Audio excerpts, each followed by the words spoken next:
আমার কথা শোনার জন্য আবারও আপনাদের ধন্যবাদ। হাসিনাকে বাংলাদেশে ফেরাতে ভারত নীল নকশা করতেছে। হ্যাঁ, যার কারণে এই বিভিন্নভাবে বাংলাদেশের উপরে তারা চাপ সৃষ্টি করতেছে। বাংলাদেশে ভিসা দিচ্ছে না, বাংলাদেশি রোগীদের ভারতের ডাক্তাররা দেখবে না, বাংলাদেশে কোনো পর্যটকদের হোটেল ভাড়া দিবে না, বাংলাদেশে মানুষের কাছে কাপড় চোপড় বেচবে না, বিভিন্ন ধরনের চাপ সৃষ্টি করতেছে। কেন করতেছে? টানা 15 বছর ফ্যাসিস্ট হাসিনার কাছ থেকে ভারত বিভিন্ন রকম সুবিধা নিয়ে গেছেন মাগনা।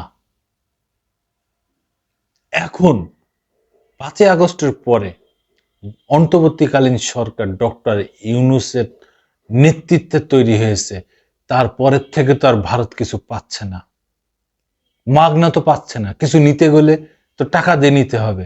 তারপরে দীর্ঘ টানা আওয়ামী লীগের 15 বছরে যে চুক্তিগুলো হয়েছে ভারতের সাথে, একটা চুক্তি তো তারা প্রকাশ করে নাই, সব তো গোপন রেখে দিয়েছেন। বিভিন্ন ফাইল হাসিনা নিজে তার ড্রয়ারে রেখে দিয়েছেন ভারতের সাথে চুক্তিগুলা, সেগুলো তো প্রকাশ হয়নি, সবই তো মাগনা নিয়েছেন। কিন্তু বাংলাদেশ একটা কিছু তারা মাগনা নেয়নি, নগদ কস কইছে টাকা দিয়ে নিয়েছেন। তারা রোগী দেখিয়েছেন ভারতে নগদ টাকা দিয়ে, মাগনা দেখাননি। তারা ব্যবসা বাণিজ্য করেছেন মাগনা, কিন্তু ভারত বাংলাদেশ থেকে মাগনা নিয়ে গেছেন। এখন কিছু না পাওয়ার কারণে বিভিন্নভাবে তাদের চাপ দিচ্ছেন, এবং হাসিনাকে বিশেষ করে বাংলাদেশে আবার পুনর্বাসন করার জন্যে বিশেষভাবে এই চাপগুলো তারা করে রাখতেছেন। আর তাদের প্রধান অস্ত্র হচ্ছে ধর্মীয় সংখ্যালঘুদের নিয়ে। এইটা নিলে সারা বিশ্বে ছাড়া পড়ে যাবে। এই কারণে এই সংখ্যালঘুদের নিয়ে মিথ্যা প্রপাগান্ডা, মিথ্যা তথ্য, ভুল তথ্য সবকিছু তারা ছড়িয়ে বেড়াচ্ছে সারা বিশ্বে, কিন্তু তারা সফল হতে পারবে না। এই ব্যাপারে নয়াদিগন্ত একটা নিউজ করছে, কি বলছে একটু জানি। সোমবার প্রেস ক্লাব অব ইন্ডিয়ার বাংলাদেশি হিন্দু শিক্ষার্থীদের জমায়েত বেড়েছে ভারতীয় অনুপ্রবেশকারী।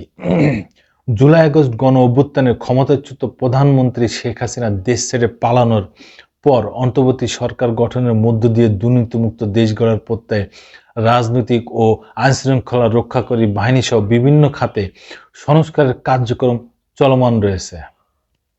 শেখ হাসিনা সহ আওয়ামী লীগ 14 দলের নেতা ও আইনশৃঙ্খলা বাহিনীর চিহ্নিত সাবেক শীর্ষ কর্মকর্তাদের বিরুদ্ধে এ পর্যন্ত গুম, হত্যা, গণহত্যা সহ 150-র বেশি অভিযোগ আন্তর্জাতিক অপরাধ ট্রাইব্যুনালে জমা পড়েছে। এর মধ্যে গ্রেপ্তার হয়েছে সাবেক 10 মন্ত্রী সহ 25 জন। এরই মধ্যে দেশকে অস্থিতিশীল করে স্বৈরাচার শেখ হাসিনাকে ফিরিয়ে আনতে নানাভাবে ষড়যন্ত্র শুরু হয়েছে। বিশেষ করে চলতি মাসে শহীদ বুদ্ধিজীবী ও বিজয় দিবসের সামনে রেখে পরিস্থিতি অস্থিতিশীল করার পরিকল্পনা করেছে একটি চক্র। ওই চক্রটি প্রতিবেশী দেশে বসে বাংলাদেশের সনাতন ধর্মের শিক্ষার্থীদের সাথে দফায় দফায় আলোচনা করে নতুন পরিকল্পনা করছে। তারা ছোট ছোট ঘটনার মধ্যে দিয়ে আগামী 20 জানুয়ারির পর ভয়ঙ্কর নাশকতার পরিকল্পনা নিয়ে পুরো দমে মাঠে নেবে অন্তর্বর্তী সরকারকে বেকায়দায় ফেলতে ধ্বংসাত্মক পরিস্থিতি তৈরি করবে।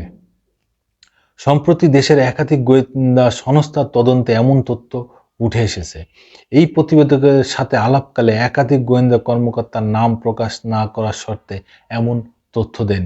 ওই কর্মকর্তা বলেন, বাংলাদেশের সার্বিক পরিস্থিতিতে আইনশৃঙ্খলা রক্ষাকারী বাহিনীর দুর্বলতার সুযোগে কাজে লাগিয়ে দুষ্কৃতকারীদের মাধ্যমে কিলিং মিশনের পরিকল্পনা করা হচ্ছে। অস্থিতিশীল পরিস্থিতি তৈরি করতে এরই মধ্যে প্রতিবেশী রাষ্ট্রের নাগরিকরা অনুপ্রবেশ করে শিক্ষার্থী ও হিন্দু সম্প্রদায়ের লোকদের সংঘবদ্ধ করছে। তারা এই পরিকল্পনায় রয়েছে আওয়ামী লীগের নেতাকর্মী। বাংলাদেশ থেকে এখনো যারা পালাতে পারেনি বা আত্মগোপনে রয়েছে তাদের সাথে যোগাযোগ করে 20 জানুয়ারির পর ভয়ঙ্কর পরিস্থিতি সৃষ্টি করে অন্তর্বর্তী সরকারকে উৎখাতের পরিকল্পনা রয়েছে। এসব পরিকল্পনায় অংশ নিয়ে বাংলাদেশি হিন্দু সম্প্রদায়ের শিক্ষার্থী যারা প্রতিবেশী দেশের বিশ্ববিদ্যালয় কলেজে লেখাপড়া করছেন এবং বাংলাদেশে যারা রয়েছে তাদের সাথে সামাজিক যোগাযোগ মাধ্যমে ভিপিএন ব্যবহার করে নিয়মিত যোগাযোগ চলছে। সম্প্রতি তদন্তে আরো বেশ কিছু ষড়যন্ত্রমূলক পরিকল্পনা জানতে পেরেছে গোয়েন্দারা।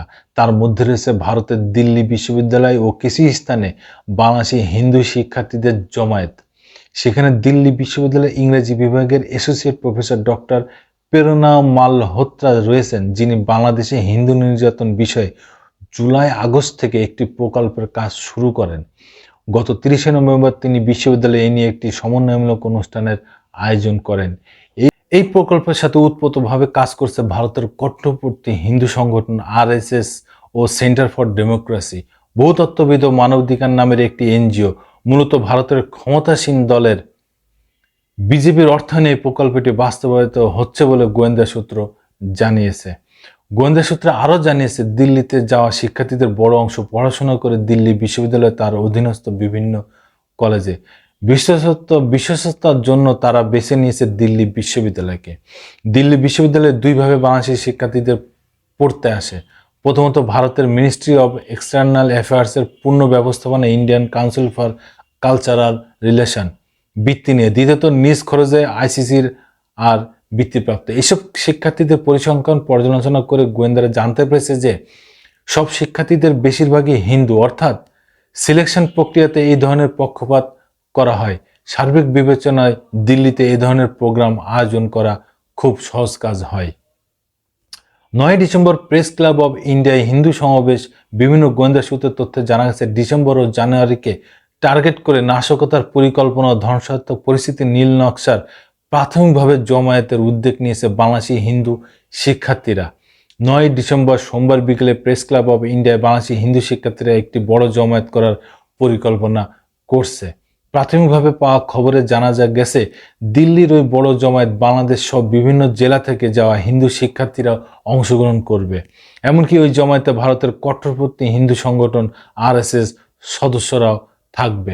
এদিকে শেখ হাসিনার বিদেশমূলক বক্তব্য গণমাধ্যম, সামাজিক যোগাযোগ মাধ্যমে প্রচারে নিষেধাজ্ঞা দিয়েছেন আন্তর্জাতিক অপরাধ ট্রাইব্যুনাল।